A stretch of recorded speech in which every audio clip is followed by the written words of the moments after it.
Camrim, Third Moon's orbital station.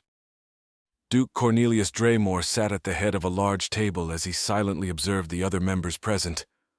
At his right side sat his daughter, Veronica, wearing her green suit of armor, proudly bearing the crest of their family. Her neck-long blonde hair was braided behind her. She was nearly as tall as he was, barely passing the 2-meter mark without her armor, and her intense green eyes shined with devotion and purpose. On the table sat several other figures, the heads or the direct representatives of the houses, both great and those minor houses strong enough to warrant enough independence to be of consideration, sat patiently for him to start their meeting. Some seats were empty, replaced by a monitor showcasing a representative from a house too far away to attend the meeting even through a dignitary. The most prominent houses present were House Ishtal, represented by Maurice Ishtal, their current head, House Tigan, represented by Hadrian Tigan, House Sintor, represented by their heiress apparent Felicity Sintor, House Wunder, represented by the head's brother and advisor, Rodrigo Wunder, and, of course, his most loyal vassal, House Caiston, represented by Tamarin Caiston himself. The latter was a rather unexpected surprise, given that the gray-haired, tough-looking man rarely left his throne. Even during the secret and delicate years leading to his coup, Cornelius could count with the fingers of one hand the times he'd talked to Tamirin in person. The man, despite approaching 80 years of age, was in good health and showcased a savvy, quick mind. "Just how much have you spent on cyto-rejuvenation treatments?" Cornelius asked himself, as Hadrian and Tamirin, both marquises, shot glares at each other. It was no secret that their houses were ancient rivals, but now that House Tigan had sided with him, they were forced to tolerate each other, at least in his presence. "We've waited long enough," the Duke announced, breaking the silence. "Let the reunion begin."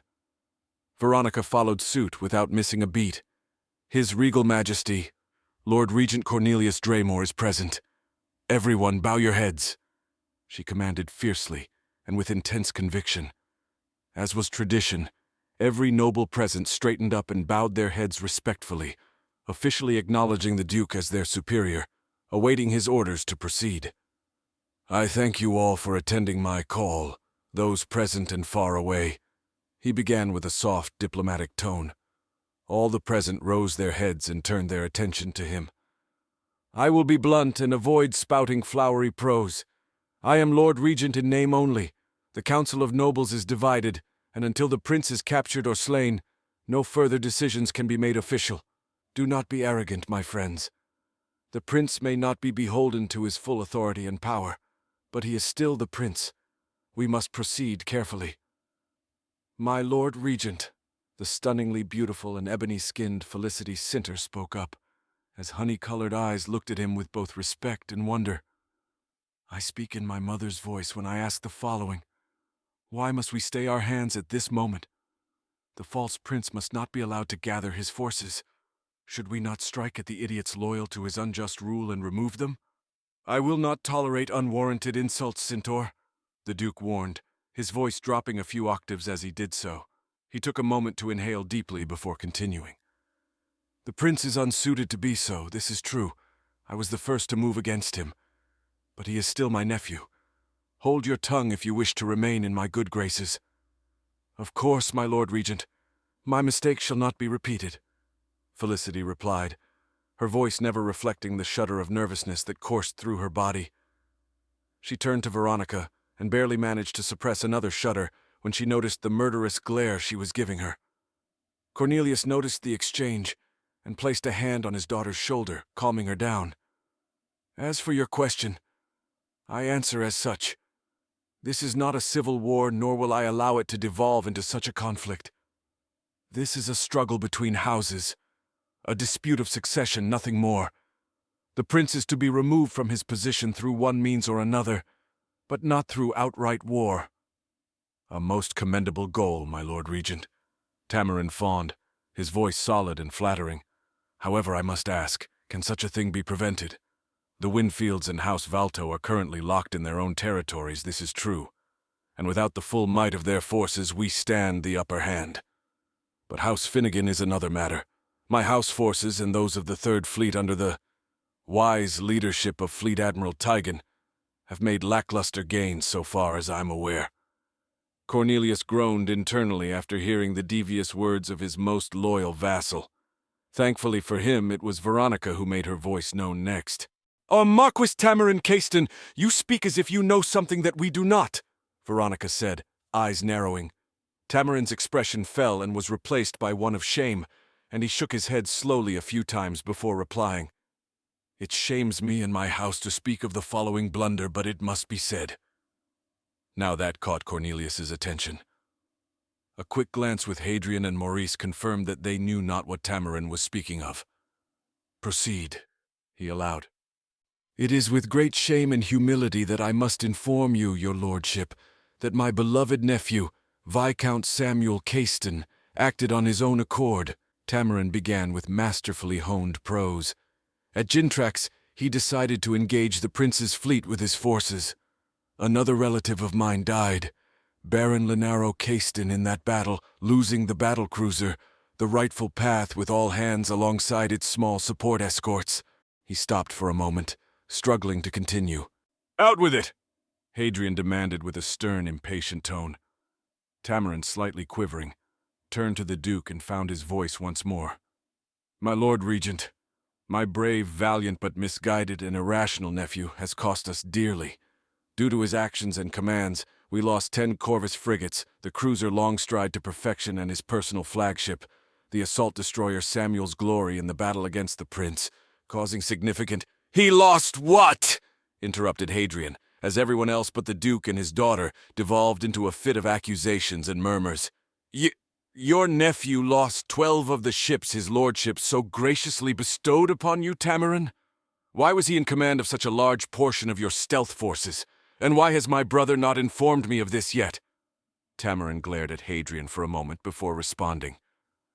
"Before I was so rudely interrupted by the demented wailing of an oafish buffoon. I was about to explain that, Hadrian." He paused to clear his throat, then continued. "Samuel's actions caused numerous casualties across his fleet, nearly crippling it entirely. However, their survival allowed them to hunt the informants and agents in their midst. The QEC was lost and used as a lure to distract the prince and his followers. Nothing more is known. It is possible that Frederick Anderson was captured and quite possibly executed. Preposterous! Not even the pretender prince would dare. What more proof do we need that he is unfit? He seeks war. Nothing is certain yet. We must first verify this. Jumping to conclusions blindly will do us no favors. Not acting is a worse option." While the room fell into chaos, Cornelius leaned back on his seat while Veronica stood ready to obey any command he could give her. After a minute of letting his conspirators and allies steadily increase the volume of their discussions, he made his presence known once more. "Silence," was his command, and everything came to a halt.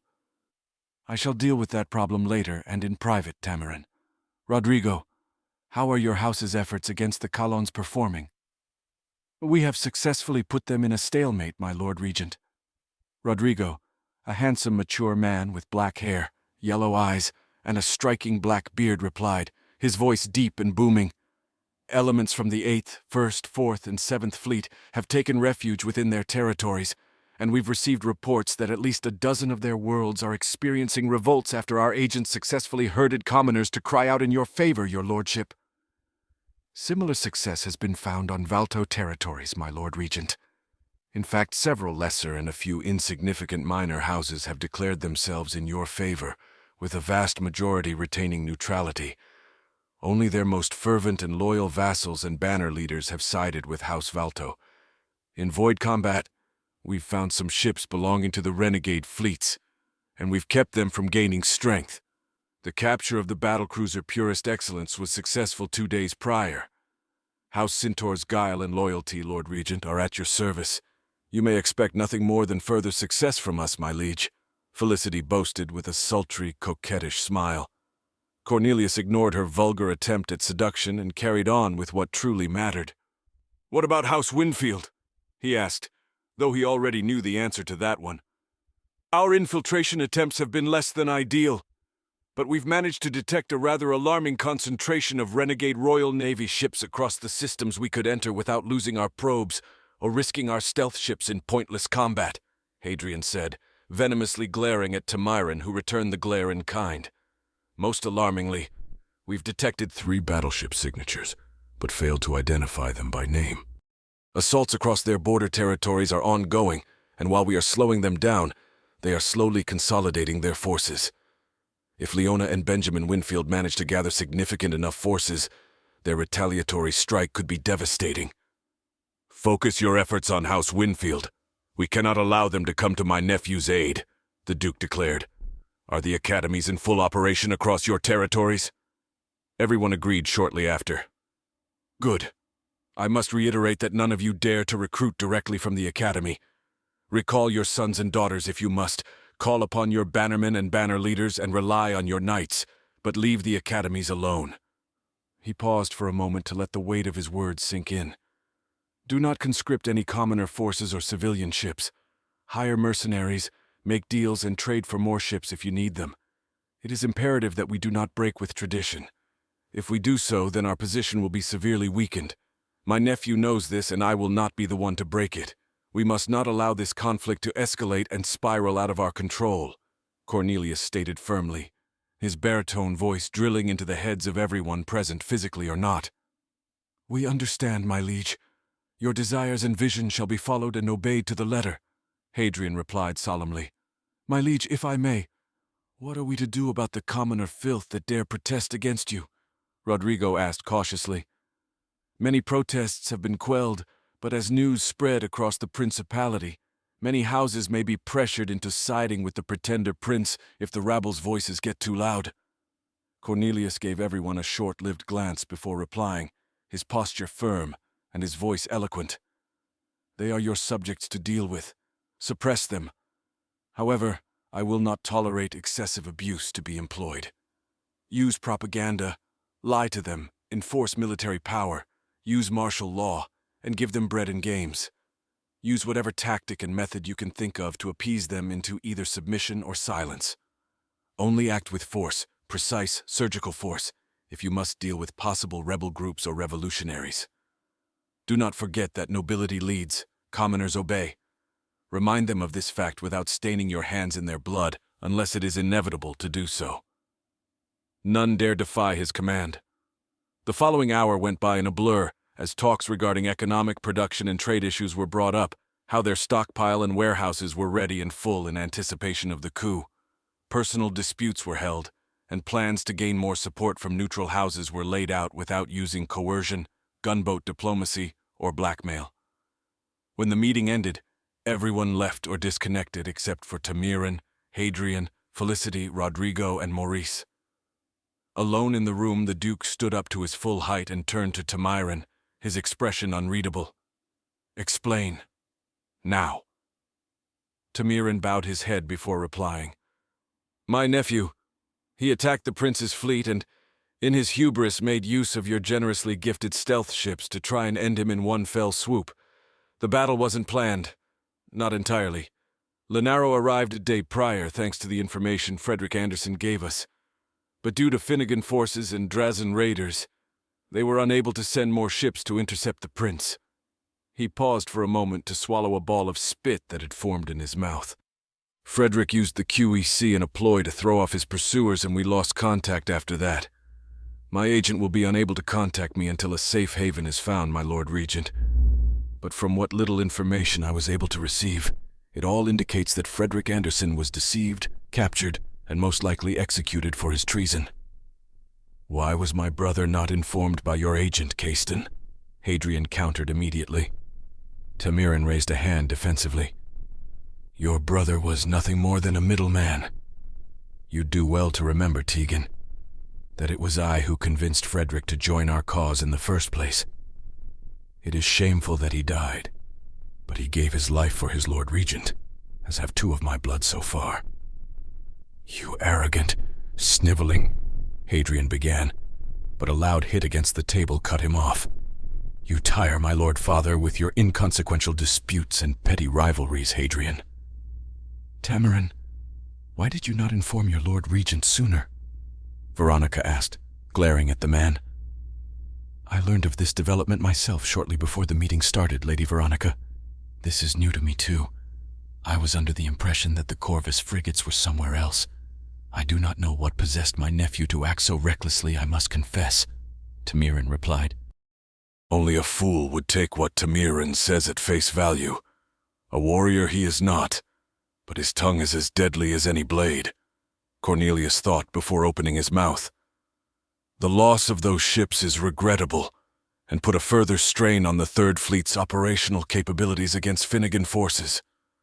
The cruiser and the destroyer, though, those are heftier losses that I can't ignore. His gaze focused on Tamirin. Will your remaining forces suffice? My son Andrew has taken full command and will make them count, your lordship. House Caiston won't let you down again, my liege, Tamirin replied, bowing his head deeply in reverence and submission. The Duke ignored the head of House Caiston and turned to Morris Ishtal. The man was nearly identical to Lukacs, sharing a strong jawline, smooth skin, and blonde silvery hair. But his hair was neck-length, whereas Lukacs's was shorter. Morris, has my brother Oscar replied to my request? He has, my liege. As per your instructions, I shall give it to you now. Maurice cleared his throat and spoke. His Majesty Duke Oscar Ionati of Vault replies, No. He stopped and sighed tiredly. Nothing else follows. Traitor, Veronica hissed. Why? Cornelius asked softly as he turned his gaze to his daughter. Your uncle owes me no allegiance, and I owe him none. I merely asked if he'd recognize me as Lord Regent. His answer is both deserved and predictable, but I still had to try. Every man is beholden to their choices and convictions, my dear Veronica. After all, I am a traitor to many with just reason. Fools, ignorant fools that do not see the magnificence of your rulership, father, Veronica cried back, her face showing distress. Gabriel is a traitor, as is anyone who can't see your power and strength. Do not resent your brother for his decision to stand against me, Veronica. Love your brother. Forgive him, understand him, and you shall stand above his clouded vision, he said, gently caressing the cheek of his daughter with a finger before turning to Felicity, his expression firm and resolute once more. Felicity, has House Centaur done as I asked? Felicity nodded. It has begun, my liege. The news is spreading across the Principality with haste, and soon every system, station, planet, and outpost shall know the reason for the recent disturbances across every territory. Our economy shall remain strong and stable, our strength shall be seen, and soon more will flock to pay tribute to you, our Lord Regent. The Duke nodded, pleased. Rodrigo, how are communications holding across the Principality? Strong and reliable despite the noticeable lack of detected military lines. The FLT network buoys are in place, and localized communications vary from system to system and territory to territory. However, unless we privatize and take over the entirety of the network, we won't be able to control it in the long run, Rodrigo replied, his tone neutral and direct. Or risk the ire of my sister, Duchess Sylvia Emerald. The fact that she refuses to take any side at all is a victory for us and our cause. Keep an eye on communications. Plant bugs. Send ghost AIs. Do whatever you have to do to interfere and intercept Aster communications, but never attempt to take control of any buoy, or worse, take it down, the Duke warned. My nephew is cunning, and with Clara at his side, doubly so. They won't reveal themselves until they are safe within Finnegan territory. What of Princes Alexander and Giovanni, my liege? Hadrian asked, concerned. My nephews will show themselves, there is no doubt about it. By chance and careful planning on your part, Tamirin. The aged man smiled at the praise. We know where the Prince and Princess Clara are, and where are they headed. Fret not, for I've already taken into account many a possibility. For now, we must focus on weakening the forces loyal to the Prince and rallying more houses under our banner. My liege, what about the Royal Marines? Hadrian asked tentatively. They will never join our cause, and over 50 are protecting the false prince. What about them? Cornelius asked dismissingly. The vast majority of them are trapped within House Aster territory, with most of them planet-bound on Astordia itself. They are fierce and dangerous, this is true. But if they can't reach us, they are a non-factor. My forces are in control of every shipyard, anchorage, station, and important world in Aster territory. The capabilities of the prince are limited, and we will chip at him until he is captured, removed, or forced to recognize me as regent officially. Our victory is assured. Strong is the hammer of Draymore. Loyalty shall be its own reward. Strong is the hammer of Draymore, everyone chanted after the Duke. Nornavio. Redford stared at his monitor for several moments before looking up at a nervous Wyatt Staples, then back at his monitor before crossing his arms. Is this what you'd consider a joke, Wyatt? Wyatt blinked in confusion. No? Is something the matter, Commander? Redford kept a firm gaze on Wyatt for several seconds before sighing in frustration and rubbing the bridge of his nose. Wyatt, to an extent I can understand why you'd choose such a name for your squadron. But this, he said, turning his monitor around to show Wyatt what was on screen. I will not allow this travesty to be your heraldic shield, Lieutenant. What's wrong with it? Wyatt thought as he observed his design. After the news Clara had delivered, thoroughly destroying the day of relaxation she had been looking forward to, she dismissed him, letting him return to his duties. He read the remaining dossiers, and after careful consideration, he chose his fifth squadmate, chose a fitting name for his squadron, and finally spent hours designing his heraldic shield before going to sleep. As his morning started, and before he had to go to the gym area to begin his exercises in preparation for his torture session disguised as training, he went to Redford to present his choices to him. His commander had approved of his fifth member, a skilled but problematic lesser noble by the name of Raquel Otillo.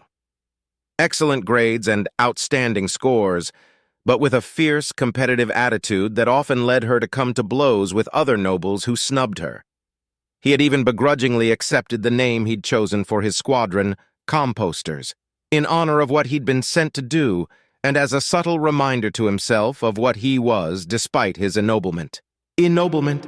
I'm a knight banneret of House Astor. I'm a noble. I'm a bloody blue blood now. My parents and brothers aren't going to believe me when I tell them, Wyatt thought before turning his attention back to his commanding officer. Commander, I don't understand what I did wrong. Of course you didn't, Redford replied, sounding almost exasperated. Listen to what I'm about to say, Wyatt. Even if you weren't a knight banneret at the service of House Astor and under the direct orders of her ladyship, Princess Clara, this, he tapped the monitor with a finger, would not be acceptable in any measure. This, Wyatt, is an abomination. That you've chosen the name Composters for your squadron has drained any hope I had left in me that your naming conventions were a mere fluke. But now that I've seen this thing, I can only blame your ignorance. Wyatt remained silent, taking in everything Commander Redford Kalin was saying. His eyes moved to the screen once more and really focused on his heraldic shield, trying to find the source of Redford's disgust. There was a regular garbage hauler in the center of the simple heater shield he'd pick. The background was black, with several tiny white dots representing the stars in the night sky. On the top, a series of vines set ablaze could be found, running down the edges and cascading into burning engines, while beneath the hauler a dozen smaller fighters flew in random directions. Honestly, what's wrong with it? He asked himself again, failing to see anything that could offend the commander to such an extent. Turning his gaze back to Redford, his confusion only mounted. Your heraldic shield is a disgrace. I'm not saying this because you've broken a rule or because it is offensive, Wyatt, Redford began. To put it in terms you'll understand, it is simply too loud. Too loud? Wyatt asked, confused. There's too much in it. Nothing is stopping you or anyone from making a heraldic shield such as this one. In fact, several rising houses throughout history have started their stories making this same mistake, Wyatt. In your case, it is mere ignorance and a desire to cram as much of your values and what you hold dear in a single picture. Those words caused Wyatt's eyes to open widely, and his mind wandered back to his painting afternoons with Mr. Warlow. The old man loved to rant, but he was a good painter, and he happily taught him whenever he had time to come and visit him. He once had said something similar about a painting he was doing, mentioning that he'd put too much on it and that it lost all meaning because of it. Just because I know what all of that means doesn't mean others will... Redford nodded. Precisely. Many have made this mistake, thinking it would make them stand out from their peers. In truth, all these earn is ridicule. And for you, Lieutenant Wyatt Staples, this is far more important, for you will not showcase yourself and your nascent house, but you are to represent your princess and House Astor as a whole. Your deeds will reflect upon the honor, renown, and name of House Astor, and directly on that of Princess Clara. As such, your heraldic shield must be simple and easy to recognize and showcase your greatest features, a promise, your motto, or your greatest virtue. Redford's eyes flashed for a fraction of a second, and the screen shifted to showcase a type of shield that he vaguely recognized as a scutum. The background was red with a gold trim. There were 2 white strings or some sort of parchment, he wasn't sure, with the words "Ever Vigilant," "Ever Faithful" etched into them in golden letters. In the center of the shield itself, a black bird of some sort was on display with its wings open and 3 silver stars above it. "This is my heraldic shield and the symbol of House Kalen at large. My ancestor designed it when he was elevated to nobility. At the time, it was a mere raven, standing instead of flying, with a single star and nothing more to show for it. As he and his descendants earned more accolades and achievements, the heraldic shield slowly changed into what it is today and what House Kalen represents. Do you understand, Wyatt? A heraldic shield is no small matter, less so for a man in your position. You must represent your benefactors, yourself, and the future generations of your house with dignity and pride from the start." "I believe I understand, Commander," Wyatt replied. Truthfully, that was a half-lie. He understood the importance of it, but the weight of something he'd thought was simple and insignificant was only now crashing on him. It disturbed him to the core that something so meaningless to him could be so important now that Redford explained it to him in more detail. "I don't care about my dignity or pride or honor, but I will not insult Clara either," he decided at that moment. "Commander, how am I to make a good heraldic shield?" "Noble tradition prevents me from guiding your hand, for it is something you must decide yourself. But what I can do, I've already done. Reflect on my words, Wyatt Staples, and inform yourself. Investigate. Search within yourself. What do you wish everyone to know upon looking at your heraldic shield? What values do you want it to reflect?" Redford asked in a serious but kind tone, his words filled with the wisdom of a man that, for a moment, reminded Wyatt of his father. What values indeed, Wyatt thought, and he pondered it deeply. "For now, Wyatt, think on it. I'll give you until we reach Matcha to design a proper heraldic shield. I've informed Cynthia that you will be joining her later today. For now, report to the training chambers and practice with your newly formed squadron. Get to know each other better and refine yourselves. You can then decide if you wish to switch out members. The first rule any officer in a commanding position must learn is that the members of a squadron must work well together, or else disputes will arise and your performance will suffer because of it." "Dismissed," Redford said, and turned his monitor back at him. Wyatt gave a salute and turned to leave. "Being a noble is going to be more complicated than I thought. So much for considering desertion at this point, I guess."